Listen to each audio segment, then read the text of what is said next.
ครับก็ขอสวัสดีทุกท่านนะครับสำหรับวันนี้ในนามของรองอธิการบดีมหาวิทยาลัยมหามกุฏวิทยาลัยและก็หัวหน้าศูนย์วิจัยธรรมศึกษาโครงการธรรมศึกษาสำนักเรียนวัดอาวุธวิกสิตารามได้ให้บริการวิชาการเกี่ยวข้องกับเรื่องการบูรณาการหลักพุทธศาสนากับศาสตร์สมัยใหม่หรือจะเรียกกันว่าการทำงานโดยเฉพาะเกี่ยวข้องกับเรื่องสุขภาวะอ่าเกี่ยวข้องกับเรื่อง กายจิตอารมณ์สังคมปัญญาของคนทำงานวันนี้ได้รับการนิมนต์แล้วก็จะเรียกว่ากราบเรียนนะครับโดยจากท่านผู้ช่วยศาสตราจารย์ดรสุชาติบุตรชยานนท์ซึ่งเป็นอาจารย์ประจำอยู่มหาวิทยาลัยราชภัฏอุบลราชธานีว่าเพื่อจะให้คอนเซปต์หรือแนวคิดหรือกระบวนการวิจัยเกี่ยวข้องกับเรื่องสุขภาวะแล้วก็เกี่ยวข้องกับเรื่องอิทธิบาท4ให้กลุ่มประชากรได้มีความเข้าใจมากขึ้นโดยเฉพาะกลุ่มประชากรที่เป็นบุคลากรของมหาวิทยาลัยราชภัฏอุบลราชธานีทั้งนี้ในเรื่องของหลักธรรมในพุทธศาสนากับเรื่องสุขภาวะของบุคลากรหรือของคนทำงานเนี่ยไม่ว่าจะเป็นสถาบันไหนก็ให้ความสำคัญเสมอโดยเฉพาะในกรอบของเวลาเราพูดถึงอิทธิบาท4เวลาเราพูดถึงสุขภาวะเวลาเราพูดถึงการทำงานในองค์กรเนี่ยกายจิตอารมณ์สังคมปัญญาเนี่ยผู้บริหารตลอดถึงทุกภาคส่วนที่เกี่ยวข้องก็ควรให้ความสำคัญวันนี้ได้รับคำนิมนต์ได้รับคำได้การได้เรียกว่ากราบเรียนจากท่านอาจารย์สุชาติมาก็เลยถือโอกาสมาอธิบายความว่าอิทธิบาท4คืออะไรแล้วอิทธิบาท4นั้นมีกี่ประเภทมีกี่ข้อมีกี่ประเด็นแล้วมีลักษณะเป็นอย่างไรแล้วนี่หนำซ้ำยังมีความสัมพันธ์กับเรื่องสุขภาวะที่ดีในการทำงานของบุคลากรอ่าสถาบันหรือมหาวิทยาลัยราชภัฏอุบลราชธานีอย่างไรตลอดถึงสถาบันการศึกษาอื่นๆก็แล้วแต่ในขณะเดียวกันก็ต้องบอกทุกท่านที่รับฟังในวันนี้ว่าตัวอาตมาภาพเองตัวผมเองก็เป็นประธานคณะกรรมการสุขภาวะองค์กรของมหาวิทยาลัยมหามกุฏวิทยาลัยไปด้วยก็เห็นความสำคัญแต่ว่าในกรอบของมหาวิทยาลัยมหามกุฏวิทยาลัยเราใช้กรอบภาวนา4ก็มีกายภาวนาศีลภาวนาจิตภาวนาแล้วก็ปัญญาภาวนาซึ่งได้จริงแล้วไม่ว่าจะเป็นกายจิตอารมณ์สังคมปัญญาภาวนา4หรือแม้กระทั่งในส่วนของอิทธิบาท4เองก็ถือว่าเป็นหลักธรรมในพุทธศาสนาที่มีความเชื่อมโยงกับการทำงานที่มีสุขภาวะที่ดีของบุคลากรในองค์กรได้ฉะนั้นในวันนี้เพื่อให้ตอบโจทย์วิจัยเพื่อให้เป็นไปตามคำอาราธนานิมนต์ของนักวิจัยหรือของอาจารย์สุชาติก็จะได้นำเรื่องอิทธิบาท4กับเรื่องการทำงานที่มีสุขภาวะในองค์กรเนี่ยของบุคลากรในสถาบันในมหาวิทยาลัยราชภัฏอุบลราชธานีมาอธิบายความกันก็ขออนุญาตเริ่มเลยนะครับ แน่นอนครับประเด็นในวันนี้ก็คือเราคุยกันเรื่องหลักอิทธิบาทหรือว่าหลักอิทธิบาทธรรมหรืออิทธิบาท4กับการพัฒนาคุณภาพชีวิตที่ดีต่อสุขภาวะของบุคลากรโฟกัสไปที่กรณีศึกษามหาวิทยาลัยราชภัฏอุบลราชธานีแต่เพื่อจะให้มีประโยชน์กับทุกภาคส่วนมีประโยชน์กับหน่วยงานอื่นมีประโยชน์กับผู้อื่นด้วยจึงขออนุญาต การที่เราเรียกว่ากรณีศึกษานั้นจะเป็นประเด็นเสริมแต่ว่าประเด็นหลักวันนี้ที่เราจะคุยกันเพื่อเป็นการอธิบายขยายความเพราะว่าในประเด็นวิจัยในประเด็นเรื่องของการนำหลักธรรมนำคำสอนในพุทธศาสนามาประยุกต์ใช้กับเรื่องต่างๆที่เป็นศาสตร์สมัยใหม่ที่เป็นเรื่องการพัฒนาทรัพยากรมนุษย์โดยเฉพาะวันนี้เราโฟกัสไปที่เรื่องของหลักอิทธิบาทธรรมกับการพัฒนาคุณภาพชีวิตที่ดีต่อสุขภาวะของบุคลากร มหาวิทยาในมหาวิทยาลัยราชภัฏอุบลราชธานีแน่นอนครับถ้าเราเห็นหัวข้อนี้ซึ่งเรามีกรณีศึกษาก็คือบุคลากรในสถาบันราชภัฏอุบลราชธานีเราจะเห็นคีย์เวิร์ดหรือคำสำคัญอยู่ก็คือเรื่องหลักอิทธิบาทธรรมแล้วก็การพัฒนาคุณภาพชีวิตที่ดีแล้วก็เรื่องสุขภาวะของบุคลากรในสถาบันดังกล่าวคำถามแรกเลยก็คือก่อนที่เราจะ รู้ว่าเราจะพัฒนาคุณภาพชีวิตที่ดีต่อสุขภาวะของบุคลากรเนี่ยในประเด็นในวันนี้แล้วอะไรคือหลักอิทธิบาทธรรมอะไรคืออิทธิบาท4 แน่นอนนั่นคือประเด็นที่เราจะคุยกันในวันนี้เป็นประเด็นหลักตามคำนิมนต์ตามคำกราบเรียนจากท่านผู้วิจัยก็คือท่านอาจารย์ผู้ช่วยศาสตราจารย์ดรสุชาติบุตรชยานนท์ในประเด็นในวันนี้ก็คืออยากจะเริ่มต้นแบบนี้ครับเวลาเราจะคุยกันในประเด็นท็อปิกเนี้ยเมื่อกี้ผู้พูดโฟกัสไปที่เรื่องของอิทธิบาทสี่ถามว่า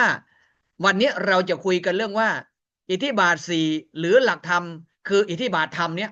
ตามแนวคิดพุทธศาสนาเป็นอย่างไรแล้วมีความเชื่อมโยงกับสุขภาวะของบุคลากรกรณีศึกษาบุคลากรในสถาบันราชภัฏอุบลราชธานีเนี่ยเราจะมีแนวทางการประยุกต์ใช้จนสามารถเรียกกันว่าหลักอิทธิบาทธรรมแล้วมาทำให้คุณภาพชีวิตของบุคลากรในสถาบันดีขึ้นตามกรอบที่เราเรียกกันว่ากายจิตอารมณ์สังคมปัญญาได้วันนี้จึงมีวัตถุประสงค์การนำเสนอดังนี้ถามว่าจริงๆแล้วเวลาก่อนที่เราจะพูดเรื่องหลักอิทธิบาทธรรมในวันนี้ก็อยากจะเติมในประเด็นก่อนว่าเพราะว่าถ้าเราจะดูเฉพาะหลักอิทธิบาทธรรมซึ่งเป็นต้นน้ำถ้าเรายังไม่รู้ว่าอะไรคือสุขภาวะหรือ well-being ถามว่าจริงๆแล้วเนี่ยในความเป็นจริงแล้วนะครับสุขภาวะหรือ well-being เนี่ยตามหลักองค์การอนามัยโลกเนี่ยก็คือการที่มีกายจิตสังคมและปัญญาที่สมบูรณ์เขาเรียกกันว่าความสมบูรณ์ทั้งในด้านกายจิตสังคมและปัญญาถ้ามองจากกรอบนี้นั่นคือการเกิดสุขภาวะโดยเฉพาะวันนี้เราจะมองเชื่อมโยงจากอิทธิบาทสี่กับการพัฒนาคุณภาพชีวิตที่ดีต่อสุขภาวะของบุคลากรเนี่ยสำคัญมากฉะนั้นถ้าเรามองจากคำว่าสุขภาวะหรือ well-being เนี่ยก็คือการที่กายก็ดีจิตก็ดีการอยู่ร่วมกับผู้อื่นในสังคมก็ดีตลอดถึงปัญญาซึ่งเป็นตัวที่เราเรียกกันว่าเป็นเรื่องภายในด้วยเป็นเรื่องความรู้ด้วยเป็นเรื่องความเข้าใจอย่าลืมนะครับว่าระหว่างตัวปัญญากับตัวจิตตัวกายกับสังคมเนี่ยถ้ามองจากกรอบนี้เราจะเห็นภาพเลยว่าในกรอบขององค์การอนามัยโลกเนี่ยสะท้อนให้เห็นว่ากายกับสังคมต้องเกิดภาวะบาลานซ์กันจิตกับปัญญาต้องเกิดความสอดคล้องกันหรือบาลานซ์กันจึงจะกลายเป็นสุขภาวะหรือ well-being ตามนิยามตามแนวคิดขององค์การอนามัยโลกแน่นอนถ้าเรามองจากตรงนี้เราจะเห็นภาพเลยครับว่าเวลาเราพูดถึงสุขภาวะมันก็คือการที่เรามีกายมีจิตมีสังคมและมีปัญญาที่มีสุขภาวะสุขภาวะทางกายก็คือกายภาพมีสุขภาพดีปราศจากโรคสุขภาวะทางจิตใจก็คือตัวจิตมีความมั่นคงทางอารมณ์เราจึงเห็นแนวคิดเราจึงเห็นทฤษฎีเรื่องสุขภาวะมีเรื่องกายจิตอารมณ์กายจิตอารมณ์เห็นไหมนะครับแต่ว่าตามนิยามหรือตามบริบทขององค์การอนามัยโลกท่านพูดถึงเรื่องประเด็นกายจิตสังคมแล้วก็ปัญญาซึ่งก็คือมันหลอมรวมอยู่ในคำว่าจิตนี่แหละก็คือคำว่าอารมณ์จิตใจก็คือความมั่นคงทางอารมณ์ส่วนสังคมก็คือการมีปฏิสัมพันธ์เชิงบวกการใช้ชีวิตกับผู้อื่นกับสังคมโดยรวมเราอยู่ในองค์กรไหนเราอยู่ในตรงไหนเราต้องมีปฏิสัมพันธ์กับตรงนั้นการมีปฏิสัมพันธ์ต้องเป็นปฏิสัมพันธ์เชิงบวกจึงจะเป็นสุขภาวะแน่นอนการทำงานมีความเครียดการทำงานมีความวิตกกังวลการทำงานมีความเสี่ยงการทำงานมีหลายอย่างมากแต่ว่าท้ายที่สุดสิ่งเหล่านี้มันเกิดอยู่แล้วมุมมองที่จะเกิดขึ้นจากคนที่มีปฏิสัมพันธ์ในการทำงานดังกล่าวเนี่ยจะต้องมองพวกนี้มองมองสถานการณ์แบบนี้มองสังคมแบบนี้อย่างเชิงบวกเพราะว่าถ้าเรามองในแง่ร้ายหรือเรามองในแง่ของคิดบางทีก็เหมือนกับประหนึ่งว่าคือเรามองเป็นเชิงลบไปอย่างเงี้ยมันก็จะกลายเป็นความทุกข์ในการทำงานการที่เราจะมีสุขภาวะในด้านสังคมในนามของสุขภาวะได้เราต้องอยู่ร่วมกับผู้อื่นหรือสังคมในองค์กรนั้นๆอย่างเชิงบวกมีปฏิสัมพันธ์มีมนุษยสัมพันธ์อยู่ร่วมกับผู้อื่นหรือสังคมนั้นๆหรือหน่วยงานนั้นๆอย่างมีเชิงบวกอย่างมีกรณีของเขาเรียกว่ามีความเขาเรียกว่ามีปฏิสัมพันธ์มีมนุษยสัมพันธ์เชิงบวกซึ่งเป็นเรื่องที่ผู้ที่ทำงานอยู่ในองค์กรต้องให้ความสำคัญในเรื่องนี้ และประการสุดท้ายก็คือตัวสุขภาวะด้านปัญญาซึ่งหมายถึงการมีวิจารณญาณการมีโยนิโสมนสิการการมีการทำงานอย่างมีเป้าหมายการทำงานอย่างมีความหวังเขาเรียกว่าเนี่ยนี่คือความสุขในการทำงานการทำงานที่ไม่มีความหวังการทำงานที่ไม่มีเป้าหมายการทำงานที่มองอะไรก็เป็นลบหมดอย่างเงี้ยมันก็จะกลายเป็นด้านลบทันทีเลยมันก็จะทำลายสุขภาวะในการทำงานในองค์กรทันทีแต่ถ้าเรามองมิติของสุขภาวะในการทำงานในองค์กรไม่ว่าจะหน่วยงานไหนไม่ว่าจะเป็นบุคลากรในราชภัฏอุบลราชธานีก็ตามถ้ามองในกรอบสุขภาวะในมิติขององค์การอนามัยโลกเราหมายถึงกายจิตสังคมและปัญญากายมีสุขภาพดีปราศจากโรคจิตใจมีความมั่นคงทางอารมณ์สังคมมีปฏิสัมพันธ์เชิงบวกกับการทำงานกับผู้อื่นตลอดแล้วก็สังคมโดยรวมตลอดถึงการมีปัญญาก็คือการมีวิจารณญาณแล้วก็มีเป้าหมายในชีวิตสังเกตไหมครับว่ามองทั้ง4ข้อแล้วนั้นเนี่ยในมุมมองขององค์การอนามัยโลกก็คือมันเป็นการอยู่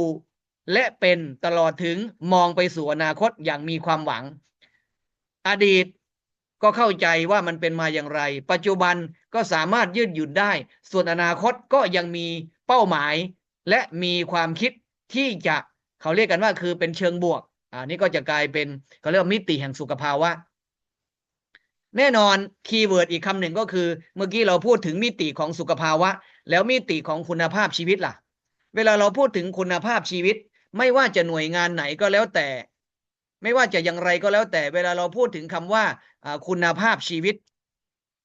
เราหมายถึงอะไรชีวิตเราการทำงานในหน่วยงานของเราการทำงานในหลายหน่วยงานก็แล้วแต่ถามว่าคำว่าคุณภาพชีวิตคืออะไรก็คือการเป็นอยู่ที่ดี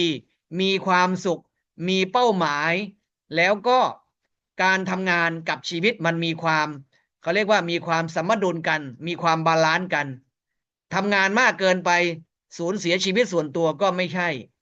ทำงานน้อยไปชีวิตอาจจะเรียกกันว่าเอาเปรียบสังคมหรือองค์กรก็ไม่ใช่อีกฉะนั้นก็คือความมีคุณภาพชีวิตที่ดีเนี่ยในบริบทการของบุคลากรในองค์กรเนี่ยก็คือกรณีศึกษาในราชภัฏอุบลราชธานีก็คือการที่เรามีความสมดุลกันระหว่างงานที่ทำกับชีวิตของเราจริงๆตลอดถึงมีความเป็นอยู่มีเป้าหมายแล้วก็มีความสุขฉะนั้นสุขภาวะกายจิตสังคมปัญญาที่อธิบายไปเมื่อสักครู่แล้วมามองในมิติของคุณภาพชีวิตที่ดีเนี่ยมันจะต้องมีความเชื่อมโยงกัน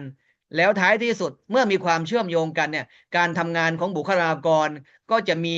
ความสุขมีความหวังมองไปข้างหน้าอย่างมีเป้าหมายเขาเรียกว่ามีเป้าหมายมีความสุขปัจจุบันก็เห็นอนาคตอนาคตก็มีเป้าหมายที่เราวางไว้อย่างนี้เป็นต้นฉะนั้นก็คือเรื่องคุณภาพชีวิตที่ดีกับเรื่องสุขภาวะองค์กรมันถือว่าเป็นเรื่องที่มีความสัมพันธ์กันถ้าถ้าสุขภาวะไม่มีคุณภาพชีวิตก็ไม่ใช่คุณภาพชีวิตที่ดีก็สะท้อนไปสู่การมีสุขภาวะในการทำงานของบุคลากรในองค์กรประเด็นหลักในวันนี้ที่รับคำอาราธนาหรือว่ารับนิมนต์จากท่านผู้ช่วยศาสตราจารย์ดรสุชาติบุตรชยานนท์อาจารย์นักวิจัยอาจารย์มหาวิทยาลัยราชภัฏอุบลราชธานีในวันนี้ก็คือจะอธิบายขยายความเกี่ยวข้องกับเรื่องหลักอิทธิบาท4แน่นอนในมุมมองหลักอิทธิบาท4ในพุทธศาสนาเนี่ยเวลาเราแปลกันตรงๆแปลว่าหลักธรรมคุณธรรมหรือวิธีการที่จะทำให้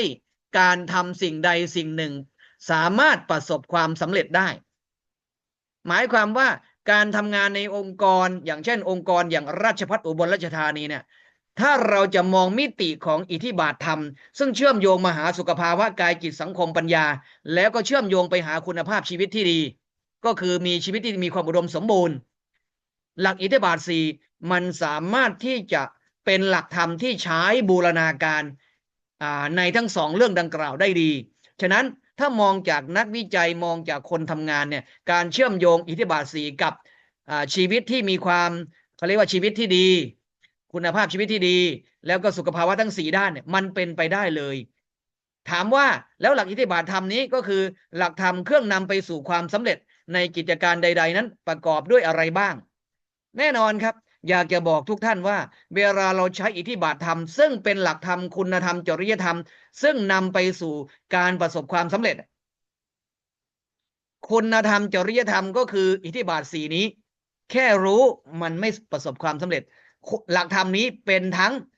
หลักการนำไปสู่การปฏิบัติด้วย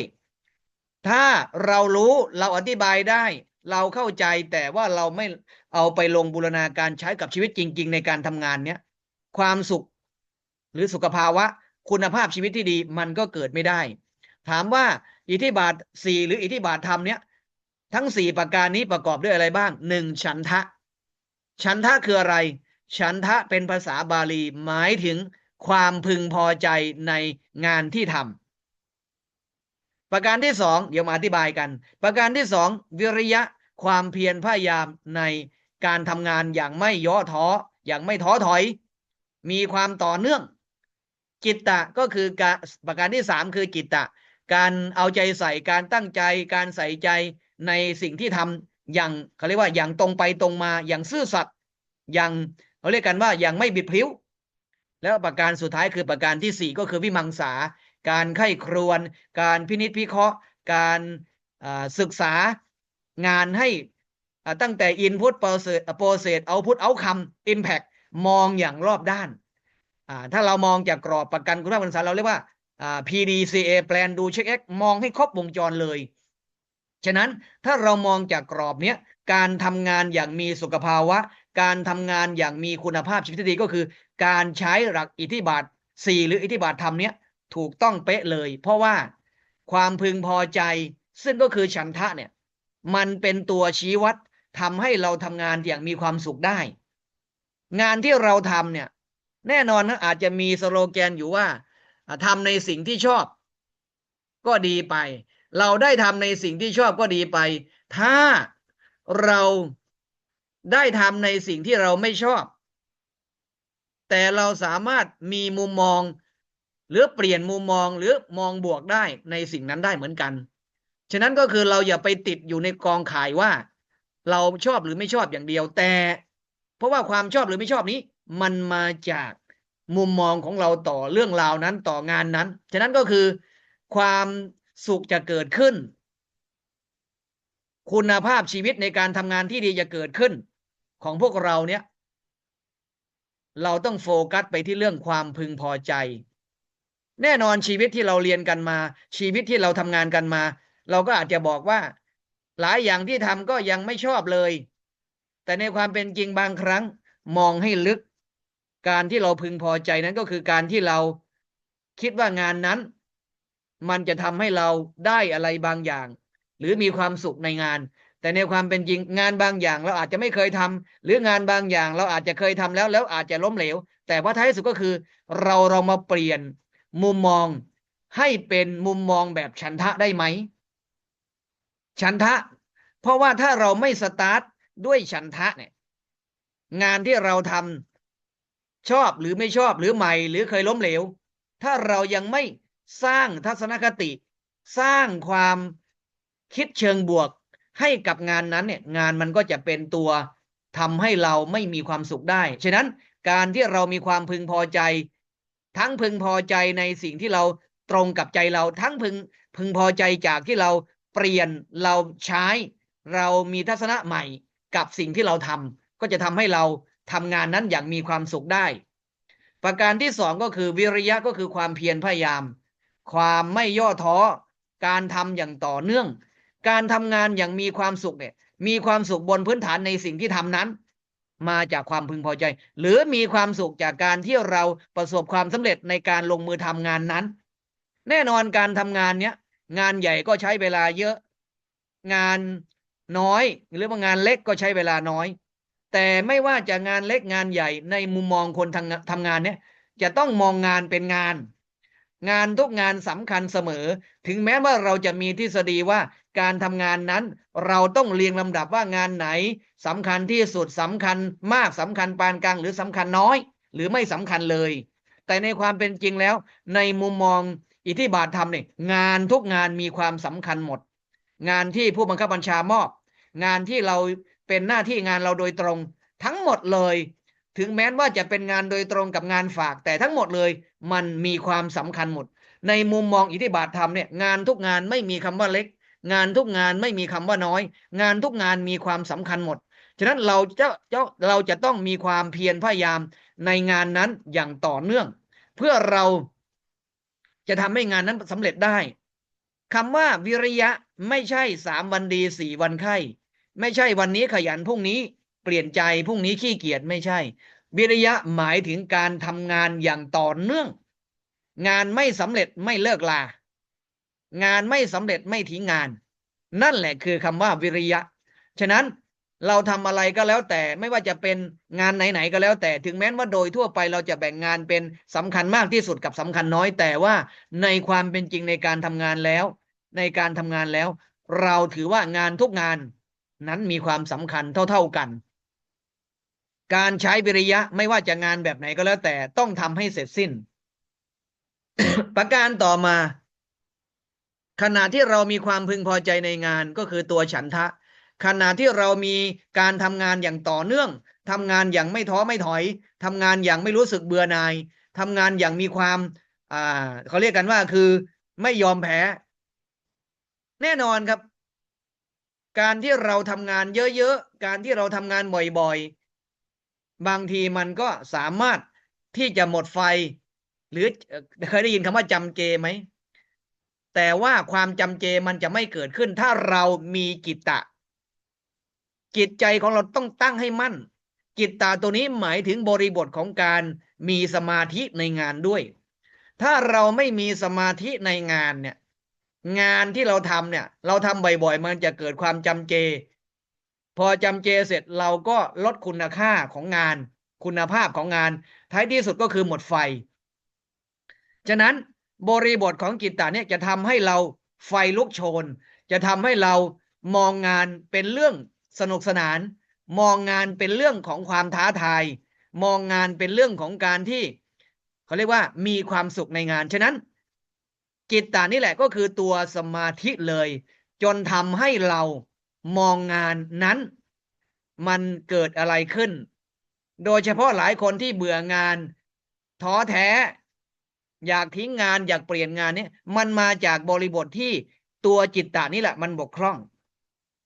แต่ถ้าเมื่อไหร่ก็ตามเรามีความพอใจในงานก็คือฉันทะเรามีวิริยะมีการทำงานอย่างต่อเนื่องแล้วถ้ามันเกิดบริบทจะเกิดความหมดไฟหรือจะเกิดความเบื่อหน่ายท้อแท้เนี่ยตัวจิตตะมันก็คือตัวสมาธิเนี่ยจะเข้าไปรักษาระดับไว้เขาเรียกกันว่ามันจะช่วยทำให้เรามีความสุขในรักษาระดับความพึงพอใจรักษาระดับความเพียรพยายามในงานอย่างต่อเนื่องไว้ได้นี่คือคำว่าจิตตะฉะนั้นจิตตะเราจึงหมายถึงการตั้งใจการเอาใจใส่ในงานก็คือรักษาระดับตัวจิตใจหรือตัวสมาธิในงานนั้นได้ฉะนั้นตัวจิตตะนี่แหละจะช่วยพยุงไม่ให้เราจิตตกไม่ให้เราเบื่อหน่ายไม่ให้เราหมดไฟไม่ให้เราท้อถอยหลังจากที่เรามีความเขาเรียกว่ามีความพึงพอใจในงานมีความมีความเพียรพยายามแล้วแต่ถ้าเราตัวจิตตะมันหายไปมันก็จะหมดไฟไปได้แต่จิตตะช่วยได้ต่อมาครับตัวสุดท้ายก็คือตัววิมังสาก็คือการไข้ครวญการพินิจพิเคราะห์การเพ่งการตรวจสอบงานนะเขาเรียกว่าการมีถ้ามองเปรียบเทียบวิมังสาก็คือตัวปัญญาทำให้เรามี wisdom ในงานคำว่าตัวปัญญาหรือวิมังสานี่ก็คือการมองงานอย่างมีเหตุมีผลงานที่มันสำเร็จในปีนี้แล้วมันจะทำให้ดีขึ้นกว่าปีที่แล้วอย่างไรหรือมันสำเร็จเพราะอะไรเห็นไหมครับในขณะเดียวกันถ้างานมันไม่ดีหรือมันล้มเหลวเพราะอะไรเราจะทำให้มันสำเร็จได้อย่างไรแล้วเราจะรักษาความสำเร็จนั้นให้อยู่ต่อไปได้อย่างไรอีกนี่คือบทบาทของคำว่าวิมังสามันก็คือตัวปัญญานั่นแหละถ้ามองจากกรอบการดำเนินงานการศึกษาการทำงานมันก็คือ PDCA Plan Do Check Act อินก็เลยหรือแม้กระทั่ง IPO input process output outcome เห็นไหมครับฉะนั้นก็คือตัวอิทธิบาทธรรมเนี่ยหรืออิทธิบาท4เนี่ยถ้าเรามองในการศึกษามองในการทำงานมันก็คือตัว input process output outcome input ก็คือตัวฉันทะ process ก็คือตัววิริยะกับจิตตะตัว outcome ก็คือตัววิมังสาเห็นไหมครับเนี่ยนี่คือกระบวนการทำงานที่มันชัดเจนในเรื่องของการนำหลักธรรมมาบูรณาการใช้กับการทำงานให้เกิดคุณภาพชีวิตที่ดีการทำงานให้เกิดสุขภาวะได้นี่คือตัวอิทธิบาทธรรมฉะนั้นในนามของวิทยากรในวันนี้ก็ขอเชิญชวนให้ทุกท่านได้นำหลักอิทธิบาทธรรมทั้ง4นี่แหละความพอใจในงานความเพียรการทำงานอย่างต่อเนื่องไม่ย่อท้อการรักษาระดับความตั้งใจไว้การรักษาระดับความพึงพอใจในงานไว้ด้วยจิตตะหรือสมาธิแล้วก็เมื่องานที่เราทำนั้นอาจจะล้มเหลวหรืออาจจะประสบความสำเร็จแต่โดยทั่วไปงานทั้งหมดเลยที่เราทำเนี่ยมักประสบความสำเร็จแต่ว่ามันอาจจะประสบความสำเร็จบนพื้นฐานว่าคะแนนเต็ม5ได้4ได้3หรือ2แต่เราจะทำให้มันดีขึ้นได้อย่างไรหรือเราจะรักษาระดับมันไว้ได้อย่างไรตลอดถึงในขณะเดียวกันเราอย่าทำให้มันถอยหลังอย่างเงี้ยนี่คือบทบาทอิทธิบาทธรรมหมดเลยจึงไม่ต้องแปลกใจว่าทำไมอิทธิบาทธรรมทั้ง4หรือคุณเครื่องหรือหลักธรรมหรือคุณธรรมจริยธรรมที่จะทำให้เราประสบความสำเร็จได้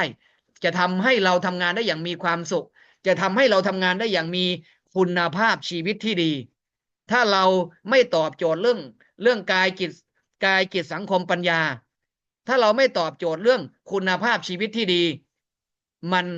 ก็การทำงานนั้นก็กลายเป็นสิ่งตรงข้ามแต่ถ้าเราการทำงานอย่างมีสุขภาวะมันก็ช่วยทำให้คุณภาพชีวิตดีขึ้นได้พร้อมทั้งหลักอิทธิบาทธรรมมาช่วยขับเคลื่อนได้แน่นอนครับในหลักอิทธิบาทธรรมทั้ง4ดังกล่าวในพระไตรปิฎกท่านพูดไว้ชัดเจนเลยครับว่าผู้ใดมีอิทธิบาทธรรมทั้ง4นี่แหละมีฉันทะมีวิริยะมีจิตตะมีวิมังสาเนี่ยจะสามารถทำการงานทั้งทางโลกและทางธรรมได้ก็คือหมายความว่าถ้าปฏิบัติธรรมก็ไปถึงขั้นโลกุตระได้ถ้าทำงานก็ทำให้ชีวิตทางโลกก็คือหมายความว่าไม่ว่าจะเป็นการทำงานทำให้เจริญก้าวหน้าทำให้เกิดความเจริญรุ่งเรืองได้หรือทำอะไรก็แล้วแต่ก็สามารถประสบความสำเร็จได้ฉะนั้นอิทธิบาทธรรมทั้ง4นี่แหละจะสามารถทำให้เราประสบความสำเร็จได้ทั้งในชีวิตที่เราเรียกกันว่างานแบบโลกแล้วก็งานทางธรรมด้วยฉะนั้นการนำหลักอิทธิบาทธรรมเนี่ยมาถือเป็นหลักในการบริหารตนบริหารงานเนี่ยถือว่าเป็นองค์คุณธรรมที่ถูกต้องเป๊ะเลยเหมือนที่พระอาจารย์เปรียบเทียบเหมือนพระอาจารย์คอมแพร์ระหว่างว่า input process output outcome หรือ plan do check act ถือว่าสะท้อนไปหาหลักอิทธิบาทธรรมทั้ง4ได้เลยการบริหารตนอย่างไรทำให้ตนมีแผนมันก็คือตัวฉันทะการบริหารตนแล้วก็มาบริหารงานอย่างไรให้มีกระบวนการที่ทั้งเขาเรียกว่าต่อเนื่องแล้วก็ไม่ลดระดับลงก็คือตัววิริยะกับตัวจิตตะแล้วก็สุดท้ายก็คือเราจะต้องทำงานอย่างมีปัญญาเพราะว่าการทำงานอย่างมีปัญญาก็คือการทำงานอย่างมีวิมังสาถ้าการทำงานมันขาดวิมังสาหรือขาดปัญญาดังกล่าวเนี่ยงานของเราที่มันดีอยู่แล้วมันอาจจะลดลงหรือถ้าที่มันดีอยู่แล้วมันอาจจะไม่เพิ่มขึ้นตัววิมังสานี่แหละคือตัวที่เราเรียกกันว่ามันทำให้เรารู้ในบริบทอย่างรอบด้านมันเป็นตัว output outcome เห็นไหมครับมันชัดเจนเลย PDCA Plan Do Check Act กระบวนการมันจะครอบคลุมทั้งหลายแหล่ในการทำงานในองค์กรเนี่ยสุขภาวะจะเกิดมันต้องเห็นหน้าเห็นหลังนะตัววิมังสาจึงเป็นตัวที่ทำให้ครอบคลุมทั้งตัวฉันทะความพึงพอใจครอบคลุมทั้งตัววิริยะทำให้มีการความเพียรพยายามอย่างต่อเนื่องแล้วก็ครอบคลุมทั้งความตั้งใจอย่างจดจ่ออย่างพินิจพิจารณาอย่างไม่ให้ตกอะไรว่าไม่ให้ใจเสียอันนี้คือวิมังสาหรือตัวปัญญาเอง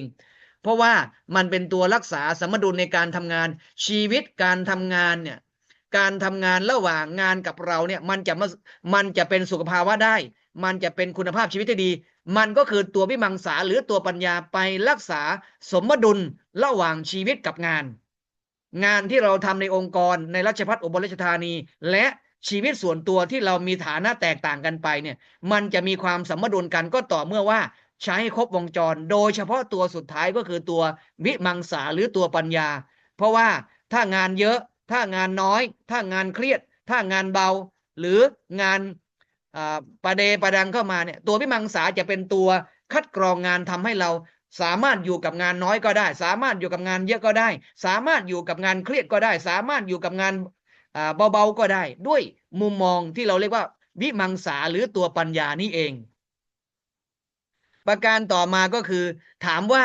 แน่นอนครับการทำงานของบุคลากรในองค์กรเนี่ยอย่างกรณีเช่นในราชภัฏอุบลราชธานีเนี่ยก็บุคลากรในองค์กรเราหรือในองค์กรอื่นก็แล้วแต่มี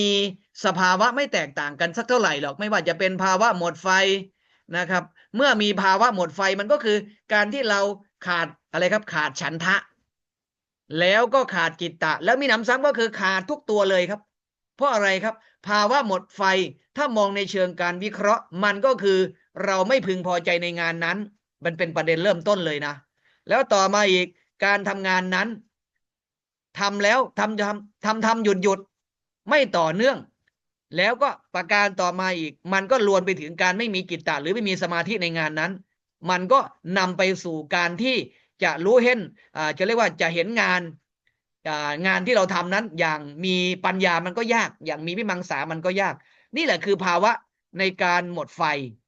ฉะนั้นเมื่อมีภาวะแบบนี้มันก็ต้องเติมเต็มด้วยวิมังสานี่แหละพร้อมด้วยฉันทะวิริยกิตตะนี่แหละก็คือตัวอิทธิบาทธรรมเพื่อเพิ่มกำลังพลังใจเพิ่มแรงจูงใจภายในแล้วก็มีความยืดหยุ่นทางอารมณ์เหล่านี้เป็นบริบทของอิทธิบาทธรรมทั้งนั้นเลยไม่ว่าจะเป็นเพิ่มพลังใจสร้างแรงจูงใจภายในความยืดหยุ่นทางอารมณ์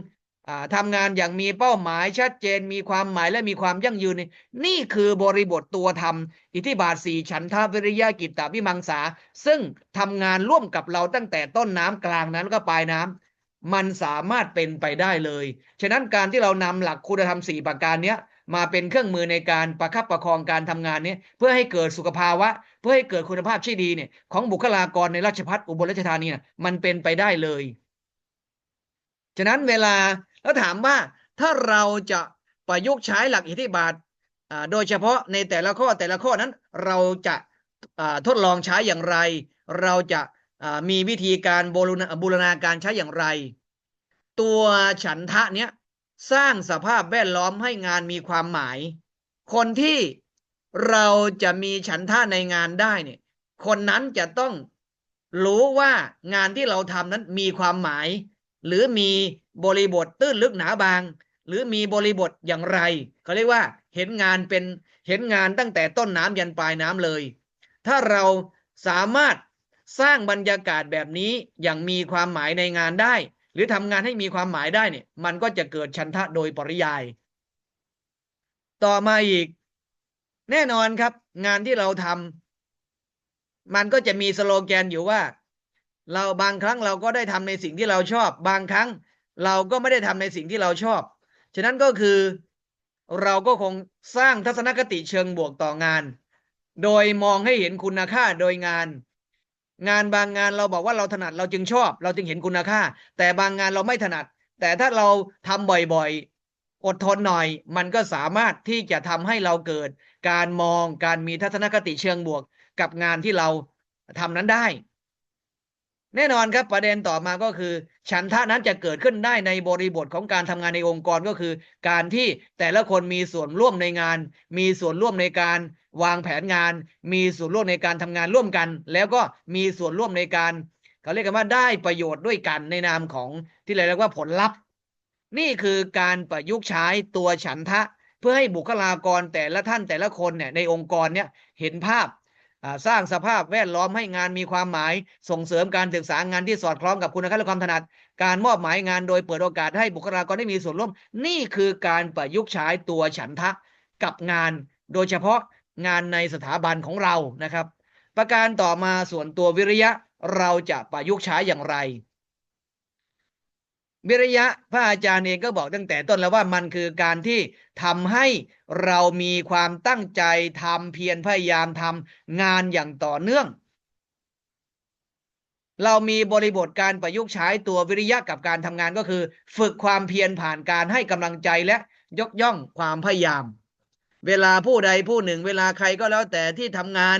ถึงเราคงไม่ได้ไปบอกว่าไปให้รางวัลตรงปลายปีก็ได้หรือไปยกย่องตรงเวลาเห็นผลลัพธ์ก็ได้เราเห็นใครแต่ละคนทำงานอยู่เนี้ยเราก็ชื่นชมก็ยังเป็นไปได้วิริยะมันก็เกิดสร้างเป้าหมายระยะสั้นระยะยาวจัดระบบพัฒนาทักษะและการเรียนรู้อย่างต่อเนื่องนี่คือบทบาทการขับเคลื่อนของตัววิริยะในการทำงานถ้าท่านนะครับขาดกำลังใจแสดงว่าตัววิริยะมันอ่อนกำลังถ้าท่านมีความเพียรพยายามมีกำลังใจไม่ย่อท้อแล้วก็มีเข้าใจว่าทำงานอย่างมีความรู้สึกเชิงบวกในเป้าหมายที่เราพร้อมจะพุ่งชนไม่ว่าจะสั้นหรือยาวตลอดถึงเรื่องอยากจะเรียนรู้อยากจะมีทักษะให้มากขึ้นในงานที่เราทำนี่คือตัววิริยะประการต่อมาตัวจิตตะแน่นอนครับตัวจิตตะเป็นเรื่องของการเขาเรียกกันว่าคือสนับสนุนการโฟกัสในงานเช่นจัดสภาพแวดล้อมให้งานนั้นก็คือเกิดความไม่เขาเรียกว่าเกิดการมีสมาธิในงานพระอาจารย์จึงบอกตั้งแต่ต้นนะครับว่าการทำงานเนี่ยถ้าเราจะพูดถึงตัวจิตตะก็คือการมีสมาธิในงานหรือมีความสงบในงานนั่นแหละถ้าเราไม่โฟกัสในงานสมาธิมันก็หายจิตตะมันก็จบเลยครับตัวจิตฉะนั้นก็กระบวนการความพึงพอใจคือฉันหรือฉันทะความเพียรพยายามอย่างต่อเนื่องคือวิริยะเนี่ยมันจะเชื่อมต่อด้วยการมีสมาธิในงานรักษาระดับงานไว้มันก็คือตัวจิตตะนี่เองฝึกสมาธิหรือสติระหว่างการทำงานอันนี้ก็เป็นวิธีการประยุกต์ใช้ตัวจิตตะในการทำงานจนเกิดสุขภาวะจนเกิดคุณภาพชีวิตที่ดีได้ในการทำงานแล้วก็ติดตามและสะท้อนผลลัพธ์ของงานอย่างสม่ำเสมอนี่คือบริบทการประยุกต์ใช้ตัวจิตตะในอิทธิบาท4เป็นการมองงานเป็นการมองงานอย่างมีสมาธิเป็นการมองงานอย่างใช้สติเป็นการมองงานอย่างมีความเข้าใจในงานนี่คือการประยุกต์ใช้จิตตะส่วนประการสุดท้ายในอิทธิบาท4หรืออิทธิบาทธรรมก็คืออะไรครับก็คือตัววิมังสาซึ่งพระอาจารย์บอกตั้งแต่ต้นนะครับว่าวิมังสามันก็คือตัว outcome หรือ impact มันก็คือตัว wisdom หรือตัวปัญญาในการทำงานถ้าเราไม่มีปัญญาถ้าเราไม่มี wisdom ในการทำงานเนี่ยตัววิมังสาหรือตัวสุขภาวะหรือตัวคุณภาพชีวิตที่ดีมันเกิดไม่ได้ฉะนั้นการที่เราจะทำงานในองค์กรให้เกิดสุขภาวะให้เกิดอะไรครับให้เกิดคุณภาพชีวิตที่ดีก็คือการที่เราสร้างวัฒนธรรมแห่งการเรียนรู้และการตั้งคำถามในงานเขาเรียกว่าเป็นบรรยากาศการทำงานอย่างใจกว้างเป็นบรรยากาศการทำงานอย่างคนทุกคนมีความรู้สึกว่าตัวเองเป็นเจ้าของไม่มีใครที่ยึดโยงอยู่คนเดียวอันนี้ก็คือจะทำให้เกิดบรรยากาศการทำงานอย่างมีวัฒนธรรมแห่งการเรียนรู้ร่วมกันแล้วก็มีการสนับสนุนการประเมินตนเองและการพัฒนาอย่างเป็นระบบคนทุกคนที่ทำงานเนี่ยถ้ามีการทำงานอย่างมีวิมังสามันก็คือการรู้ว่าเรามีข้อบกพร่องอะไรเราทำงานผิดพลาดอย่างไรเราจะปรับปรุงให้ดีขึ้นอย่างไรเขาเรียกกันว่าคือไม่หลงตัวเองแต่ในขณะเดียวกันก็ไม่โทษตัวเองเป็นการทำงานอย่างมีสุขภาวะบนพื้นฐานก็คือตัว wisdom หรือตัวปัญญาหรือตัววิมังสาเห็นไหมครับว่าคนเราธรรมชาติคนเราเนี่ยการทำงานเนี่ยมักจะเข้าข้างตนเองงานทุกงานที่ตัวเองทำดีหมดคนอื่นทำไม่ดีอันนี้ไม่ใช่วิมังสามันคือการเข้าใจการทำงานของตัวเองและก็เข้าใจงานของตัวเองพร้อมทั้งเข้าใจสถานะตัวเองว่างานที่เราทำนั้นดีหรือยังไม่ดีถ้าไม่ดีจะพัฒนาอย่างไรหรือที่ดีแล้วจะรักษาให้ดีขึ้นอย่างไรนี่คือบทบาทของวิมังสาเลยครับเราจึงเรียกกันว่าการพัฒนาอย่างเป็นระบบเป็นซิสเต็มครับเพราะว่าวิมังสานี่จะมองเป็นองค์คาพยพเลยเหมือนที่พระอาจารย์บอกว่า plan do check act หรือ input process output outcome ตัววิมังสานี่คือตัวที่มันเป็นวัฏจักรในการทำงานทำไมเราไม่มีความสุขทำไมเราไม่ชอบทำไมเราไม่มีความเพียรพยายามอย่างต่อเนื่องทำไมเราไม่เอาใจใส่นี่คือบทบาทวิมังสาหรือตัวปัญญาที่มันจะทำให้เราทำงานอย่างมีความสุขได้คนที่มองเป็นระบบเนี่ยคนที่ทำงานอย่างมีเหตุมีผลเนี่ย คนที่พร้อมรับฟังเนี่ยมันก็คือตัววิมังสาทำแล้วถ้าคนเป็นแบบนี้ทำไมการทำงานจะไม่มีความสุขครับถึงแม้ว่าการทำงานนั้นจะไม่ประสบความสำเร็จถึงแม้ว่าการทำงานนั้นจะล้มเหลวแต่ถ้าเรามีวิมังสาในการทำงานเนี้ยเราจะเห็นภาพว่าเราจะปรับปรุงให้ดีขึ้นอย่างไรเราจะไม่โทษใครครับไม่ใช่โทษตัวเองแล้วก็ไม่โทษคนอื่นครับไม่ใช่โทษกรรมไม่ใช่โทษเวรไม่ใช่โทษพรหมลิขิตครับเราจะมองงานว่ามันบกพร่องอย่างไรแล้วเราจะแก้อย่างไรมันเหมือนกรณีเรามองเห็นว่างานนั้นมันมีปัญหาอะไรแล้วงานนั้นปัญหานั้นมันมาจากเหตุอะไรแล้วปัญหานั้นจะแก้ด้วยวิธีการไหนบ้างและปัญหานั้นจะเป็นที่พึงพอใจหรือจะจบสิ้นอย่างไรอันนี้คือกระบวนการทำงานอย่างมีวิมังสาหรือตัวปัญญาและก็เปิดโอกาสให้แลกเปลี่ยนเรียนรู้และเสนอแนวทางใหม่ๆนี่คือกระบวนการทำงานอย่างมีสุขภาวะถ้าจะเปรียบเทียบสุขภาวะก็คือตัวปัญญากายจิตสังคมปัญญาตัววิมังสาก็คือตัวปัญญานี่เองเป็นสุขภาวะตามองค์การอนามัยโลกด้านตัวปัญญาถ้ามองจากกรอบพุทธศาสนามันก็คือตัวปัญญานั่นเองก็คือตัววิมังสานี่แหละเห็นไหมครับว่าเนี่ยความเชื่อมโยงในการขับเคลื่อนตัวฉันทะวิริยะกิตตวิมังสากับตัวสุขภาวะทั้ง4ด้านกายจิตสังคมปัญญาพร้อมด้วยคุณภาพชีวิตที่ดีที่ปราศจากโรคภัยไข้เจ็บที่มีจิตใจที่เราเรียกกันว่ายืดหยุ่นมีความยืดหยุ่นมีการทำงานอย่างมีเหตุมีผลมีการทำงานอย่างเขาเรียกว่าปรับปรุงตนเองอยู่เสมออย่างกรณีเช่นถ้าเรามองจากการที่เราจะมาบูรณาการใช้กับราชภัฏของเรานะครับก็คือแน่นอนครับองค์การศึกษาทั้งหลายแหล่ไม่ว่าจะเป็นที่ไหนก็แล้วแต่ก็จะมีเรื่องความเครียดจากระบบการทำงานเครียดจากชีวิตจริงๆหรือแม้แต่การทำงานนั้นมีปัญหาอื่นๆที่เราคอนโทรลไม่ได้ฉะนั้นการประยุกต์ใช้หลักอิทธิบาท4ในการพัฒนาบุคลากรให้เกิดความสุขได้โดยเฉพาะให้เกิดความพึงพอใจให้เกิดความเพียรพยายามหรือการทำงานอย่างมีความต่อเนื่องไม่เขาเรียกว่างานไม่เสร็จไม่ถอยอย่างเงี้ยเป็นต้นนะครับนี่ก็คือการที่เราจะมองจากอิทธิบาท4มาหาสุขภาวะในการทำงานได้ฉะนั้นการทำงานอย่างมีอะไรครับอย่างมีสุขภาวะการทำงานที่ประกอบใช้อิทธิบาทธรรมก็คือฉันทะวิริยะกิตตวิมังสาก็คือบุคลากรก็จะทำงานอย่างมีความสุขบุคลากรก็จะทำงานอย่างไม่มีความเบื่อหน่ายในงานไม่มีการที่เราเรียกกันว่าคืออยากจะหนีงานหรือบุคลากรก็จะสร้างงานให้เกิดอย่างมีนวัตกรรมและก็งานนั้นมีประสิทธิภาพได้แล้วมันก็จะกลายเป็นวัฒนธรรมองค์กรแห่งความร่วมมือ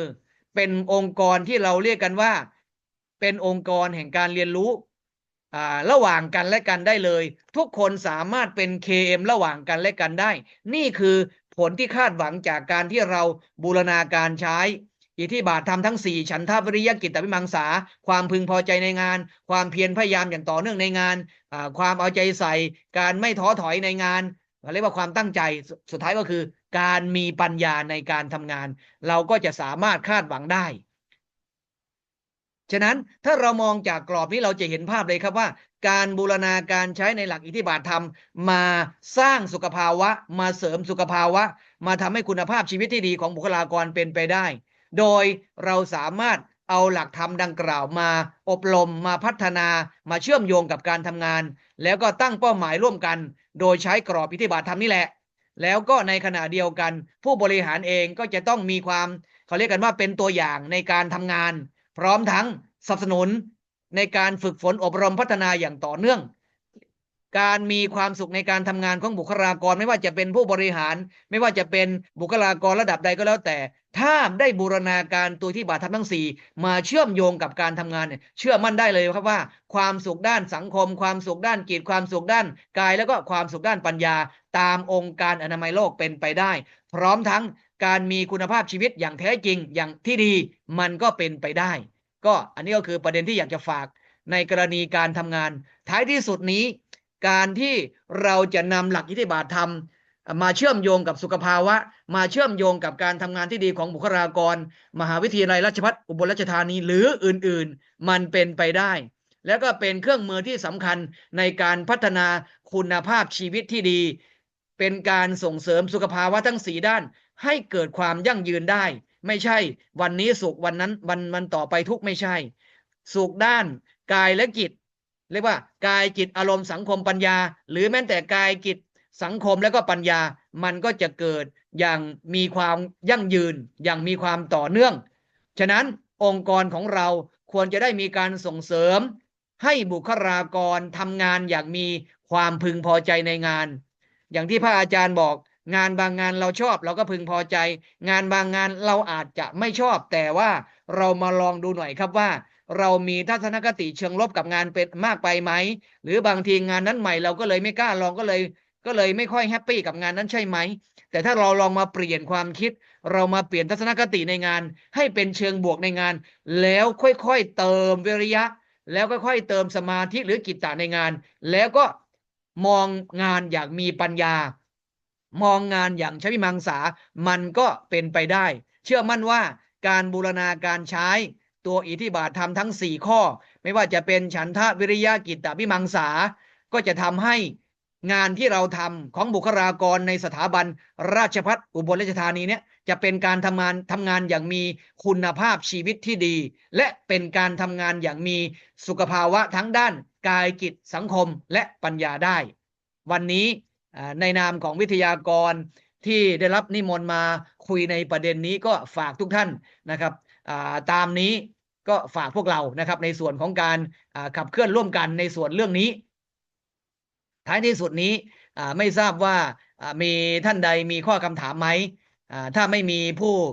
บรรยายก็จะได้จบไว้ณประเด็นนี้แล้วก็ขออนุโมทนาแล้วก็ขอเจริญพรขอบคุณทุกท่านที่เป็นส่วนหนึ่งในการขับเคลื่อนงานวิจัยของผู้วิจัยให้ประสบความสำเร็จได้ก็ขออำนวยพร